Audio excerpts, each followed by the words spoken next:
नमस्कार, आदाब, सत श्री अकाल, गुड मॉर्निंग मेरे प्यारे साथियों। मैं हूं आपका होस्ट एंड दोस्त सुशांत राज। स्वागत करता हूं आपका अपना YouTube channel the goal study point. साथियों, बहुत दिन के बाद क्लास स्टार्ट कर रहे हैं। काफ़ी क्लास इधर बीच में कोई वीडियो नहीं आ रहा था, तो आज क्लास फिर से स्टार्ट कर रहे हैं। क्लास स्टार्ट करने से पहले मोटिवेशनल कोट्स देखते हैं। आज का मोटिवेशनल कोट्स है, जिसको जो कहना है कहने दो, आपका क्या जाता है, समय समय की बात है, वक्त सबका आता है। प्रायः हमारे जीवन में ऐसा होता है कि हम कोई काम करने जाते हैं, उस बीच कोई मतलब किसी तरह के कोई ऐसे पर्सन मिल जाते हैं जो हमारी एबिलिटी को दिखाने लगते हैं। मतलब उनको पता होता है कि हमारी योग्यता क्या है। हमको तरह तरह की मुफ्त में सलाह देने लगते हैं कि भैया ये आपसे काम नहीं होने वाला है, आप ये नहीं कर सकते हैं, ये बहुत मुश्किल है, ये ऐसे है वैसे, मतलब 10 तरह का उसमें हमको मुफ्त में सलाह देते हैं। तो वैसे पर्सन की बात को ज़्यादा सोचना नहीं है। उस तरह के लोगों का जो मतलब मुफ्त का सलाह है ले करके, मतलब सुन करके बस उसको इग्नोर कर देना है। क्योंकि ऐसे लोग हमारे जीवन में अगर नहीं मिलेंगे तो हम आगे भी नहीं बढ़ पाएंगे। इस तरह के लोगों का जीवन में होना काफ़ी इम्पोर्टेंट है। इस तरह के लोग समय समय पर, जैसे कैसे एक राजनीतिक दल में विपक्षी पार्टी होती है और एक सत्ता दल होता है, तो विपक्षी पार्टी हमेशा जो है सत्ता दल को बताती है कि ऐसे ये गलत है, ये गलत है। मतलब कि इस तरह के लोग हमारे जीवन में गलती बताते हैं कि हम सही रास्ते पे जा रहे हैं या गलत रास्ते पे जा रहे हैं। तो इसको आप दो तरह से ले सकते हैं, पॉजिटिव निगेटिव। अगर आप इसको पॉजिटिव लेते हैं तो बहुत ही अच्छी चीज़ है कि आपको लगता है कि मतलब सिंपली सा चीज़ है कि अगर इस तरह के लोग आपके जीवन में नहीं रहेंगे तो पता नहीं चलेगा कि आप सही रास्ते पे हैं या गलत रास्ते पे हैं। तो उन सब चीज़ों पे ध्यान नहीं देना। चलिए, पिछले क्लास में हम लोग कंप्लीट किए थे ताम्रपाषाण युग। ताम्रपाषाण युग कंप्लीट करवा दिया था मैं, और मैं बोला था कि आपको नेक्स्ट क्लास से महापाषाण युग या फिर मेगालिथिक से स्टार्ट करेंगे। तो आज का हेडिंग डालते हैं महापाषाण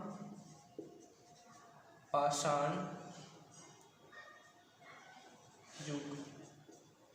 इसको इंग्लिश में कहा जाता है मेगालिथिक एज। सबसे पहला चीज कि मेगालिथिक एज होता क्या है, तो यहाँ से आप इसको मेगालिथिक को ब्रेक कर सकते हैं। Mega plus lithic. ये मेगा मीन्स क्या होता है, बड़ा बड़ा, लिथिक मीन्स पत्थर। मतलब इस तरह इस समय का ये जो मेगालिथिक एज का जो टाइम पीरियड था, इस समय बड़े बड़े पत्थरों का प्रयोग किया जाता था। इस समय लोगों के द्वारा बड़े बड़े पत्थरों का यूज किया जाता था, जिस कारण से इसका नाम पड़ा मेगालिथिक एज। ठीक है, तो मेगालिथिक एज का ये समझ में आ गया, इसका मेगालिथिक नाम क्यों पड़ा। अब आता है कि मेगालिथिक का उद्भव की हम बात करते हैं तो अलग अलग हिस्टोरियंस, अलग अलग इतिहासकार इसका अलग अलग टाइम पीरियड बताते हैं, मतलब अलग अलग इसका उद्भव का डेट बताते हैं। कुछ लोगों का मानना है कि इसका उद्गम 1000 ईसा पूर्व पहले हुआ। कुछ लोग इसका डेट बताते हैं 500 ईसा पूर्व, लेकिन मोस्ट ऑफ जगह पे 1000 ईसा पूर्व को ही लेकर के चला गया। 500 ईसा पूर्व को नहीं देखा गया, 1000 ईसा पूर्व को ही लेकर के माना जाता है कि महापाषाण युग का एज कब का है, तो 1000 ईसा पूर्व में ये स्टार्ट हुआ था। नेक्स्ट इसका बात करते हैं टाइम पीरियड का। इसका टाइम पीरियड का अगर हम बात करते हैं तो टाइम पीरियड के बारे में कहा जाता है कि इसका अंत पहली शताब्दी के आसपास हो चुका था। मतलब पहली शताब्दी के आसपास इसका अंत हो गया था। क्या हो गया था? अंत। पहली शताब्दी के आसपास ये खत्म हो गया था, और इसके बाद जैसे ही ये खत्म हो जाता है स्टार्ट हो जाता है संगम युग। इसके तुरंत बाद स्टार्ट होता है संगम युग। तो इसका अंत कब हुआ था? पहली शताब्दी के आसपास। इसका सोर्सेज की अगर हम बात करते हैं, स्रोत के बारे में, तो इसका स्रोत माना जाता है आवास को और कब्र को। मतलब उस समय का जो आवास वगैरह था वह बड़े बड़े पत्थरों का बनाया गया था, और जो कब्र था उस कब्र जो था व्यक्ति को, कोई मतलब मृत व्यक्ति को दफनाने के बाद उसके ऊपर बड़े बड़े पत्थरों का, बड़े बड़े चट्टानों का टुकड़ा उसके आसपास, जैसे ऐसे कब्र है इसमें दफना दिया गया। दफनाने के बाद इसके चारों तरफ से जो है बड़े बड़े पत्थरों से, चट्टान के बड़े बड़े टुकड़ों से घेर दिया जाता था, जिस कारण से इसका नाम पड़ा था महापाषाण युग। मतलब इसका सोर्सेज कब्र से मिलता है। कब्र आवास दोनों है, लेकिन मोस्ट ऑफ अगर हम बात करते हैं मतलब सबसे ज़्यादा जो जानकारी मिलता है वो कब्र से मिलता है। महापाषाण युग के बारे में सबसे ज़्यादा जानकारी कहाँ से मिलता है? कब्र से मिलता है। ये कंप्लीट हो गया। अब नेक्स्ट आता है कि इस समय का कब्र जो था वह इस समय का कब्र पर्वत और ढलान वाले क्षेत्र कब्र का निर्माण किया गया था। मतलब जो कब्र होता था वह मेनली जंगल हो गया, उस तरह से जंगल में लोग रहते ही थे, जंगल हो गया, पर्वत हो गया, उसके साथ साथ जो भी पर्वत ढलान वाला क्षेत्र था वहाँ पे इस तरह के कब्र का साक्ष्य मिलता है, एविडेंस मिलता है। ठीक है, अगर बात करते हैं हम स्थान का, मतलब कहाँ पे भारत में, ये हम लोग एंसेंट हिस्ट्री ऑफ इंडिया पढ़ रहे हैं, प्राचीन भारत का इतिहास हम लोग पढ़ रहे हैं। तो भारत में महापाषाण युग के बारे में कहाँ जानकारी मिलता है? भारत में महापाषाण युग कहाँ इसका शुरुआत हुआ था इसके बारे में कहा जाता है। जो दक्षिण वाला क्षेत्र था भारत का, दक्षिण वाला भाग, भारत का दक्षिण वाला जो भाग था वहाँ पे स्टार्ट होता है महापाषाण युग। कहाँ पे स्टार्ट होता है? दक्षिण वाले भाग में। नेक्स्ट है कि महापाषाण निर्माता यहाँ के लोगों को कहा जाता था, यहाँ के लोगों को कहा जाता था महापाषाण निर्माता। क्या कहा जाता था? महापाषाण निर्माता या फिर मेगालिथिक मेट कहा जाता था। नेक्स्ट है क्षेत्र की बात करते हैं तो क्षेत्र था इसका दक्षिण वाला क्षेत्र, जैसे केरल हो गया, तमिलनाडु हो गया, इसको कावेरी नदी घाटी का क्षेत्र कहा जाता था। क्षेत्र की हम बात करते हैं महापाषाण युग के क्षेत्र की, तो इसका जो क्षेत्र था वह दक्षिण वाला क्षेत्र था। मानचित्र आप देखेंगे तो ऊपर में क्या होता है? मानचित्र में ऊपर में उत्तर होता है, नीचे में दक्षिण होता है, दायां हाथ जो है क्या होता है? तो ये क्या हो जाता है? पूरब। ठीक है, और ये हो जाता है पश्चिम। ये पूरब पश्चिम, मतलब कि ये नॉर्थ, साउथ, ईस्ट, वेस्ट। तो ये वाला भाग जो है यहाँ पे इसका उद्भव माना जाता है, मतलब इसका उद्गम दक्षिण वाले क्षेत्र में। दक्षिण में कौन कौन क्षेत्र हो गया? तो केरल हो गया, ठीक है, नीचे में जो क्षेत्र है केरल, तमिलनाडु, इस वाले क्षेत्र में इसका उद्गम माना जाता है। यहाँ पे इसका स्टार्टिंग होता है, किसका? महापाषाण युग का। ये कंप्लीट हो गया। नेक्स्ट है कि यहाँ के जो ये दक्षिण वाला क्षेत्र था, जो केरल और तमिलनाडु था, इसको कावेरी नदी घाटी का क्षेत्र कहा जाता था। कौन सा क्षेत्र? कावेरी नदी घाटी का क्षेत्र कहा जाता था। कावेरी क्या नाम, किसका नाम है? कावेरी नदी का नाम है। यहाँ से कावेरी नदी पास करती है, जिस कारण से इसको कावेरी नदी घाटी का क्षेत्र भी कहा जाता है। अब आता है जीवन निर्वाह। इस समय के लोगों का जीविकोपार्जन का मुख्य जरिया क्या था? मतलब अपने जीवन को कायम कर रखने के लिए, मतलब जीवन जीने के लिए किस चीज़ का प्रयोग कर, मतलब क्या करते थे वे लोग?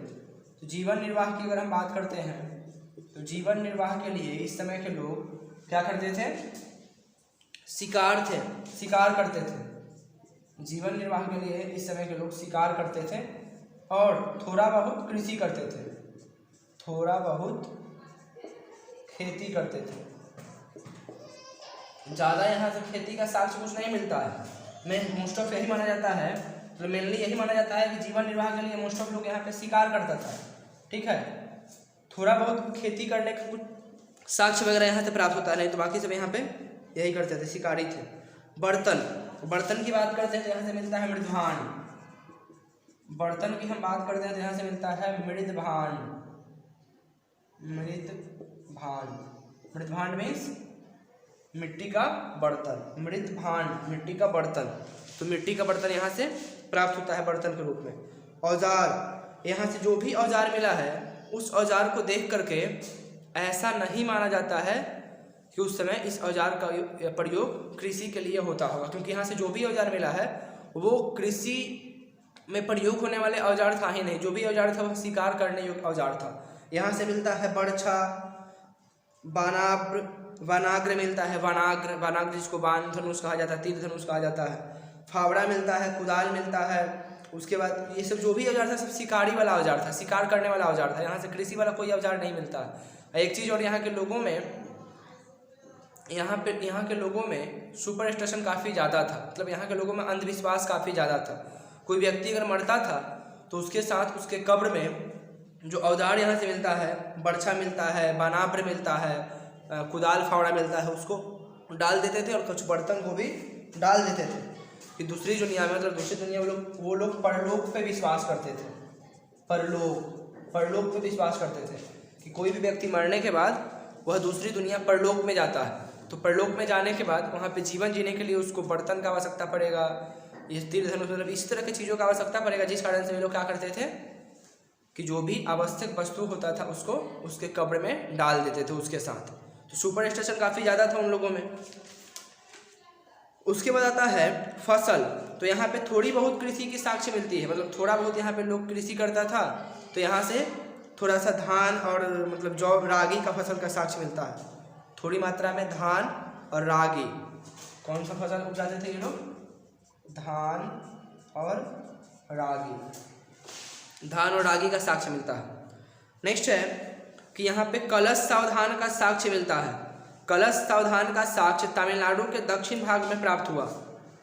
कलश सावधान, कलश सावधान,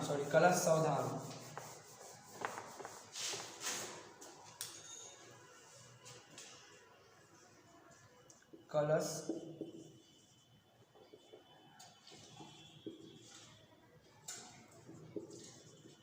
सावधान, कलश सावधान का साक्ष्य मिलता है कहाँ से? तो तमिलनाडु के दक्षिण वाले भाग से कलश सावधान का साक्ष्य मिलता है तमिलनाडु के दक्षिण वाले भाग से। अब आता है कि कलश सावधान क्या होता है। तो कलश सावधान का मतलब हो गया, ये एक तरह का कलश हो गया। इस कलश में जैसे अभी भी होता है, कैसे कोई आदमी मर जाता है तो मरने के बाद जब उसको जलाया जाता है तो जलाने के बाद जो उसका हड्डी बच जाता है मोटा मोटा, उस हड्डी को इसमें क्या करते हैं, कलश में डाल देते हैं और फिर इसको गंगा में विसर्जित करते हैं, नदी में विसर्जित करते हैं। सेम उसी तरह से कलश सावधान यहाँ से मिलता है। कलश में जो भी इम्पॉर्टेंट बॉडी का ऑर्गेन्स था, मतलब जलाने के बाद जो भी अस्थि पंजर होता था उसको इसमें डाल करके और नदी में प्रवाहित किया जाता था। इस तरह का साक्ष्य वहाँ से कुछ मिलता है। तो इस तरह से कलश सावधान का साक्ष्य मिलता है। उसके बाद है कि महापाषाण काल के लोगों के नाम। तो महापाषाण के लोगों के कुछ नाम है, जैसे यहाँ के लोगों के कुछ लोगों को यहाँ पे चेर कहा जाता था, चेरू, ठीक है। उसके बाद चोल, पांड्य और सतीपुत्र,